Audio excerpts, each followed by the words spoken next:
জিততে পারলেই white wash হবে অস্ট্রেলিয়া, সেটিও ঘরের মাটিতে। সেই ম্যাচ দেখতেই মাঠে হাজির প্রধানমন্ত্রী কন্যা জাইমা রহমান, বিসিবি বস তামিম ইকবাল সহ দেশি বিদেশি টাইগার সমর্থকরা। তবে গুরুত্বপূর্ণ এই ম্যাচেই বাংলাদেশের টপ অর্ডার দেখে ব্যর্থতার মুখ। মাত্র 2 রানে সাজঘরে ফেরেন সৌম্য সরকার। নিজেদের ইনিংসগুলোও বেশি বড় করতে পারেননি তানজিদ হাসান তামিম, নাজমুল হোসেন শান্তরা। যদিও লিটন হৃদয়ের জুটিতে বাংলাদেশ দেখছে আশার আলো।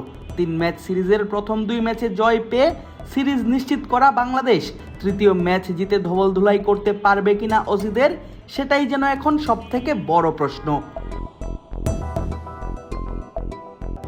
মিরাজের অনুপস্থিতিতে টসে জিতে অধিনায়ক শান্ত নেন আগে ব্যাট করার সিদ্ধান্ত, আর প্রথম ওভারেই হারাতে হয় উইকেট। জেভিয়ার বার্টলেটের বলে ব্যাটের কানায় লেগে বল আঘাত করে সৌম্যর স্টাম্প, আর এতেই মাত্র 2 রানে বাংলাদেশ হারায় নিজেদের প্রথম উইকেটটা। তবে শুরুর বিপর্যয় সামলে প্রথম ম্যাচের মতো তৃতীয় ম্যাচেও জুটি গড়েন নাজমুল হোসেন শান্ত এবং তানজিদ হাসান তামিম। নাজমুল শান্তর 4-এ দুজনের জুটি স্পর্শ করে 50 রানের মাইলফলক। তবে সেই জুটি খুব বেশি বড় করতে দেননি ম্যাথু রেনশো। 2-4 আর 1 ছক্কায় নিজের ইনিংস সাজানো তানজিদ তামিম আউট হন সেই বড় শট হাঁকাতে গিয়েই। ব্যাটে বলে কানেক্ট হয়নি ঠিকঠাক, 30 গজের ভিতরেই উঠে ক্যাচ, আর ফিল্ডার মেরিডেথ সেই ক্যাচ তালুবন্দি করলে তামিম ডাগআউটে ফেরেন 20 বলে 19 রান করে। পাওয়ার প্লের 10 ওভার শেষে বাংলাদেশের সংগ্রহ দাঁড়ায় 53 রান, 2 ওপেনারকে হারিয়ে।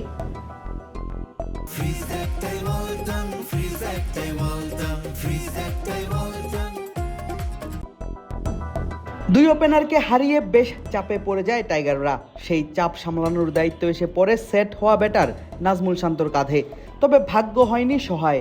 ম্যাথু রেনশোর বলে সুইপ খেলতে গেলে ইনসাইড এজড হয়ে বোল্ড হন আজকের ম্যাচে অধিনায়কের দায়িত্ব পালন করা এই বাঁহাতি ব্যাটার। সাজঘরের পথ ধরেন 50 বলে মাত্র 24 রান করে, আর এতেই 63 রানে বাংলাদেশ হারায় নিজেদের তৃতীয় উইকেট। দলের বিপদের সময়ে হালটা ধরেন তাওহিদ হৃদয় এবং লিটন দাস। মিডল অর্ডারে নেমে দুজন সামনে এগিয়ে নিয়ে যেতে থাকেন দলীয় স্কোর। 20 ওভার শেষে টাইগারদের সংগ্রহ দাঁড়ায় 3 উইকেট হারিয়ে 86 রান। 22তম ওভারে বাংলাদেশ স্পর্শ করে 100 রানের মাইলফলক। দুজনের জুটি বাংলাদেশকে নিয়ে যেতে থাকে চ্যালেঞ্জিং এক সংগ্রহের দিকে।